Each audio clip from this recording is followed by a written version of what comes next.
Imagina que você capturou os dados de cotação para alguns ativos e eles apareceram aqui desse jeito, como nessa imagem, cheio de dados faltantes, cheio desses intervalos aqui, sem cotação nenhuma. O que você faz numa situação como essa? Nesse vídeo eu quero trazer uma possível solução para esse problema. Um problema comum que acontece quando a gente busca dados de cotação para ativos é justamente esse de vir dados faltantes, né? Ou seja, esses espaços, esses verdadeiros buracos sem dados, mas isso acaba impactando muito as nossas análises. Então, se a gente vai calcular métricas quantitativas, se a gente vai criar modelos, vai fazer simulação de carteira, por exemplo, backdash, tudo isso pode ser afetado por esses vazios nos nossos dados. E o Python, especialmente a biblioteca Pandas, possui uma série de funcionalidades, uma série de funções e métodos para tratar esse tipo de problema. No entanto, no mercado financeiro, a gente costuma utilizar uma dessas, e eu vou apresentá-la aqui e mostrar por que a gente deve utilizar essa opção. Toda vez que a gente realiza uma análise quantitativa, então se a gente está criando um modelo, está fazendo o backtest de uma estratégia, por exemplo, a gente quer evitar que dados do futuro vazem para o passado, porque eu quero evitar que eu acabe caindo nesse viés, ou seja, de trazer um dado que era do futuro para o passado, onde eu não teria aquela informação. Seria o caso, por exemplo, de eu fazer uma estratégia, não sei, em 2018, 2019, colocando no meu modelo algum conhecimento sobre a pandemia, sendo que eu não teria como ter informação daquilo até 2020, que é quando a pandemia de fato aconteceu. Então a gente tem que tomar o cuidado para não trazer a informação que é do futuro e projetá-la no passado. Se a gente levar isso em consideração na hora que a gente vai preencher os dados faltantes, ou seja, preencher os missings, a gente já começa a ter uma ideia, já começa a ter uma pista de qual que é a modalidade, de qual que é a forma que a gente deve escolher para preencher esses missings. E no mercado financeiro, para evitar esse tipo de viés, a gente vai escolher um procedimento chamado forward filling, que no inglês seria algo como preenchimento para frente, né? Aproximadamente. Ao invés de fazer um preenchimento para trás, por exemplo, né? Que seria o backward filling. E por que a gente escolhe, então, o forward filling no mercado financeiro? É justamente para evitar esse viés que eu acabei de falar aqui, né? Porque se eu faço um backward filling, se eu pego um dado do futuro, um dado que está na frente, eu projeto ele no passado, eu estaria incorrendo num viés que é muito sério e a gente tenta evitar no mercado financeiro. Então o que a gente vai fazer no Python é exatamente isso. A gente vai pegar um dado do passado, vai projetá-lo para frente e dessa forma a gente vai preencher aquela lacuna. E a biblioteca Pandas possui um método específico para isso, que é o ffill.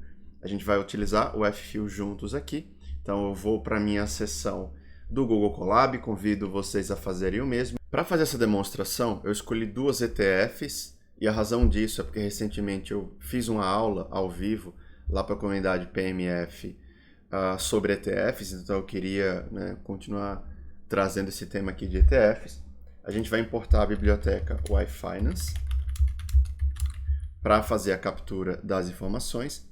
E as ETFs que eu escolhi trazer foram essas aqui. Vou criar uma lista com o nome dessas ETFs, que é a Block 11 e também a ESGB11.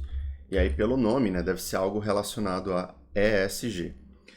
Vou fazer a captura, o if.download, passar a lista de ETFs aqui. Vou começar no dia 1º de janeiro de 2023, portanto vai ser uma análise que vai olhar para 2023. E eu vou chamar isso aqui de dados mesmo. Vamos executar. E aí, pessoal, a primeira coisa que eu queria mostrar para vocês é a presença dos dados faltantes, né? Então a gente pode fazer dados.isNA. O que o isNA faz? Ele mostra onde estão os dados faltantes, né? Uma máscara booleana. Então ele vai dizer true quando aquilo é dado faltante ou false quando tiver um dado naquele lugar. Eu quero aqui trabalhar apenas com as cotações, com o close, né? Então vamos fazer um filtro aqui, trazer apenas o fechamento. Executar isso de novo. executar aqui os dados .isNA de novo. E aí, se eu quiser saber a quantidade de NAs, basta passar um novo método aqui, que é o método soma, sum. Então, pessoal, o que a gente consegue ver aqui, né? Para block 11, nós temos 63 missings, ou seja, de um total aqui, ó, vamos ver quantos dados a gente tem. Para um ano de 182 dias, para block 11, 73 são faltantes. E para ESG B11, 5 dias aí a gente não tem cotação. Então, vocês veem aqui que a gente já tem um problema com esses dados, né?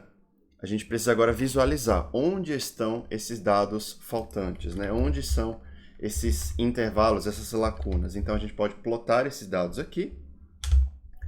E a gente vai ver que para block 11, nós temos grandes lacunas, principalmente no início do ano.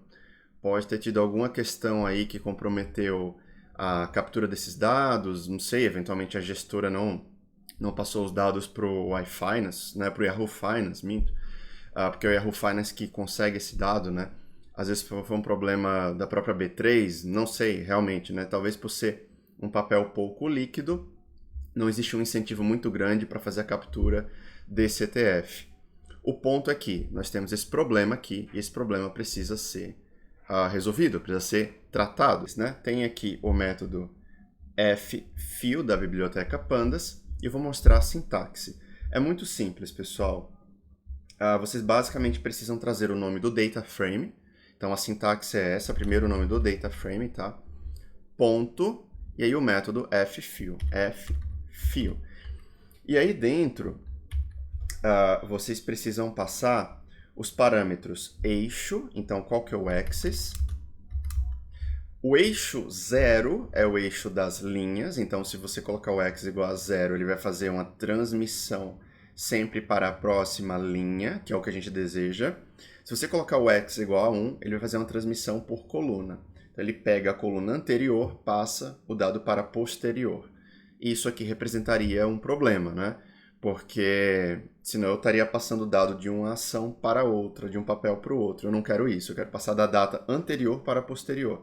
Então o axis é igual a 0. E temos alguns outros parâmetros aqui, que eu não vou entrar em tanto detalhe, não acho que é necessário. Mas, por exemplo, o inPlace é basicamente para você dizer se aquela transformação vai ser válida no escopo global. Então, inPlace igual a true, quer dizer que se eu executar isso aqui, essa transformação vai ser válida para a variável dados, né? Para esse elemento aqui em qualquer lugar do meu código, que é o que eu quero de fato, sim. Outros parâmetros interessantes aqui. Esse parâmetro limit. Você vai dizer qual que é o máximo de propagação que você quer. Se você não coloca nada, ele assume que você vai pegar o dado anterior e ele vai propagar até onde tem dado faltante. Ele vai preencher toda a lacuna. Se você determinar um limite, por exemplo, 2 períodos, 3 períodos, ele vai preencher aquele número que você determinou como limite, ele vai parar ali, que é algo que eu não quero mexer, certo? Então eu não vou mexer nos outros parâmetros aqui, não acho que é necessário. Acho que até aqui tá bom. Executamos. E agora a gente vai ver como que ficou essa propagação aí dos nossos dados. Dados.plot. Executamos. E aí, olha que interessante, pessoal. A gente conseguiu preencher essas lacunas pegando um dado anterior, né? E propagando ele para frente. Correto? E a gente conseguiu preencher isso aqui. Beleza? E aí, só como um adendo aqui, eu vou deixar para vocês um trechinho de código que plota esse gráfico também com a biblioteca Plotly. Porque como a biblioteca Plotly a gente usa muito aqui, pelo fato de ser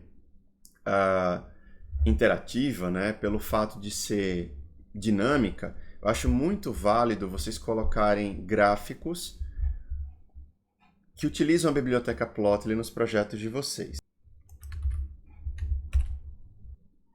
Maravilha, vou deixar aqui esse trecho de código que gera esse gráfico, que é muito legal, então vocês podem usar aí nos projetos de vocês, nos cases, nos estudos que vocês forem fazer.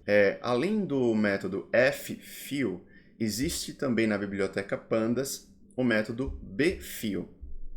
que faz quase a mesma coisa, né? Vou mostrar aqui a sintaxe para vocês, embora eu não vou executar. Mas ao invés de F-fill, você colocaria B-fill. O que é B-fill? Do inglês backward filling. Então seria a operação inversa, seria você pegar um dado do futuro e propagá-lo no passado. Só que se você fizer isso, você vai incorrer no viés que eu já comentei aqui. Isso pode trazer um problema sério aí para você na hora de uma análise, de um backtest, porque você vai vazar um dado do futuro para o passado e a gente não quer incorrer nesse viés, tá? Como eu falei para vocês, era só para mostrar, não vou deixar isso aqui, né? Não quero executar. E uma outra coisa que eu queria mostrar para vocês, pessoal, é que existe uma outra forma da gente fazer isso no Python, tá? Porque dentro do Python nós temos uma função feita para preencher NAs, que é justamente a função fillNA. Essa função que eu mostrei para vocês aqui, esse método ffill, na verdade é uma variação dessa função que existe. Então vamos mostrar uma outra forma que vocês poderiam fazer isso aqui. Caso a gente tivesse dados faltantes ainda no DataFrame dados, vocês poderiam fazer dados.fillNA e dentro passar o método. Qual que é o nome do método de preenchimento? ffill. Se vocês executarem isso aqui, óbvio, eu não vou executar porque eu já preenchi os dados faltantes, mas isso aqui é equivalente ao que eu mostrei para vocês aqui em cima. Então vocês têm duas opções aí, na verdade, para preencher esses dados faltantes. Beleza, pessoal? Então é basicamente isso por hoje. Eu fico por aqui, né? E explore essas opções, essas duas opções que eu mostrei para vocês toda vez que vocês tiverem dados de cotação faltantes no mercado financeiro. Um grande abraço e vejo vocês no próximo vídeo.